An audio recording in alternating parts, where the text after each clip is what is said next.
Looks like Boris Johnson's tough talk during the leadership race wasn't all for show. He now, it would appear, is actually acting and is going to go all out in trying to make sure that Brexit does in fact happen by October 31st and that there are no more delays. Boris has been pretty firm on the idea that the UK is leaving the European Union on October 31st with or without a deal, and the European Union has been pretty clear that they want to make things as difficult on the Great Britain as possible to set an example for the rest of Europe so that nobody else tries to leave the Union. And so they have been pretty clear that they're not going to give the UK a deal. And so Project Fear has been out in full force trying to convince the British public that, if you leave the European Union with no deal, that's essentially apocalypse. There will be no food on the shelves. The lights will not turn on when you flip the switch. There will be no heat in the winter, and no ice cubes in the summer. And so very quickly, the cause of the Remainers has shifted to simply stopping a no-deal Brexit. But because they know that if they stop a no-deal Brexit, they will stop Brexit entirely, because there will be no deal ever. All Parliament has to do is pass a law saying that Britain can't leave the EU without a deal, and then the EU can just not give Britain a deal ever, and then Britain has to stay in the EU for eternity.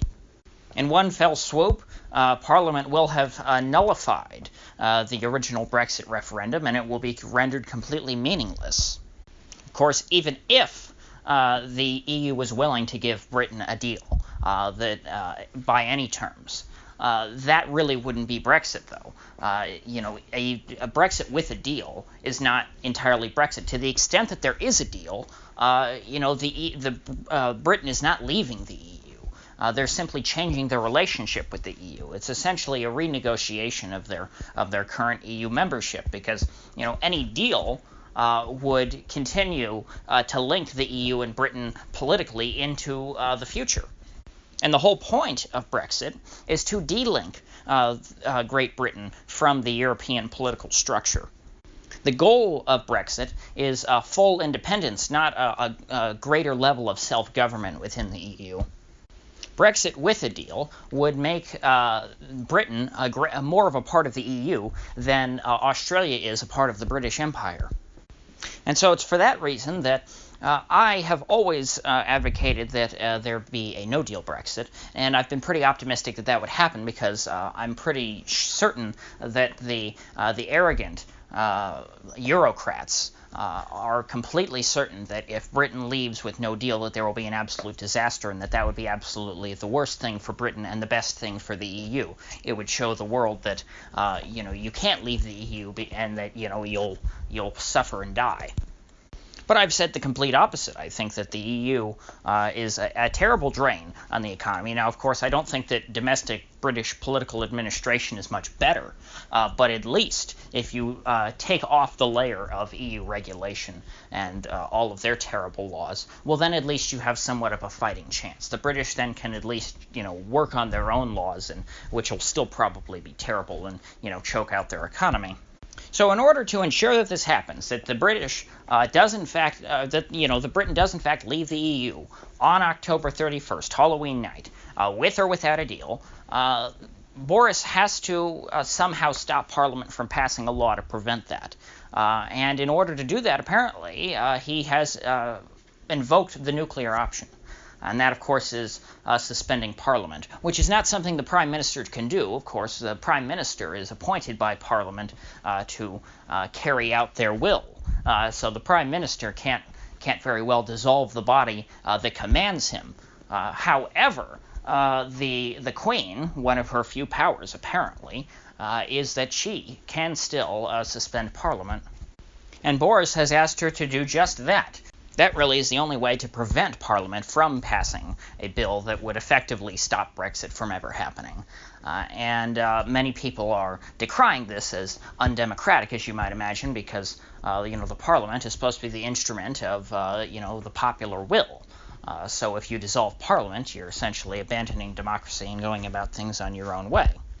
But the question is then, and I'm not a demophile. I don't have any particular love for democracy. I care more about the outcome rather than how you get there. If I would much rather pick a dictator who would grant me freedom over, say, an elected tyrant. But leaving that aside, if democracy is really your only goal and you just care that the people's voice are heard, what is more undemocratic? Suspending a parliament that's trying to stop Brexit, or is the parliament itself more undemocratic for trying to undo a referendum, which is something far more democratic than representative democracy, because that is direct democracy. They are not trying to implement their will through other people who have to interpret what their will is. The people in a referendum can vote directly for the outcome that they choose. And so if Parliament, the elected representatives of the people, are trying to stop something that the people voted for directly, what does that say about democracy? If the Prime Minister wants the Queen to suspend the Parliament in the name of stopping them from undoing the democratic will of the people, well, then I don't exactly think you can accuse him of being undemocratic. Now, one last note, I heard an interesting little bit from Nigel Faraj, who is apparently quite happy that Boris wants the Queen to suspend Parliament. But not necessarily for the reason that you might think. Yes, I'm sure Faraj would be very happy if Boris is able to secure a no-deal Brexit, but the way Faraj put it, at least in the story that I read, was that he was very happy that Boris is trying to suspend Parliament because it almost certainly would trigger a no-confidence vote and would lead to new elections, which I guess Faraj thinks would be a boon to, well, he said Brexiteers, but I would think specifically the Brexit Party is what he's getting at. And as I've said in the past, I think that whether or not the Brexit Party is electorally viable is something that has yet to be determined. Sure, they're polling pretty well. In most I've seen, they're polling around where the Liberal Democrats are in a lot of polls.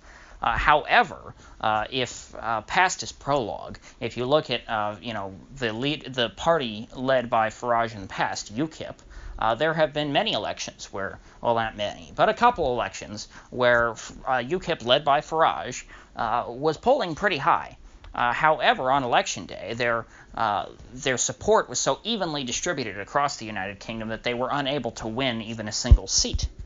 The UK does not have proportional representation, so all those votes were essentially worthless unless they're, concentrated in dense enough areas.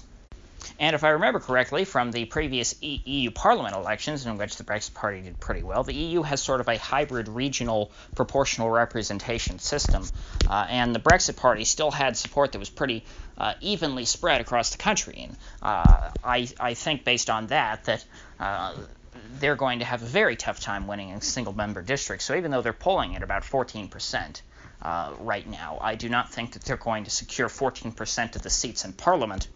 And so, as I've stated in the past, I very much hope that there is not another general election before October 31st. I hope that Boris is just able to skate by and he's able to stop Parliament from passing anything that will stop Brexit and just let Brexit happen and then worry about the consequences later. Sure, will Boris get deposed by a vote of no confidence? Probably. But, so did Churchill as soon as World War II was over. But, most people talk about when they talk about Churchill, they talk about the greatness of him leading Britain during World War II, not the way that he was summarily deposed after the war. I think likewise, if Boris is successful, people won't care that he was Prime Minister for only a couple months. They will care that he was the Prime Minister that got Britain out of the terrible, awful, no good European Union. And so with that said, if you gained anything of value out of this video, I'd appreciate it if you like and share this video. And if you haven't already, please do subscribe because I do upload every day and I'd hate to have you miss one. So I'll see you folks back here tomorrow.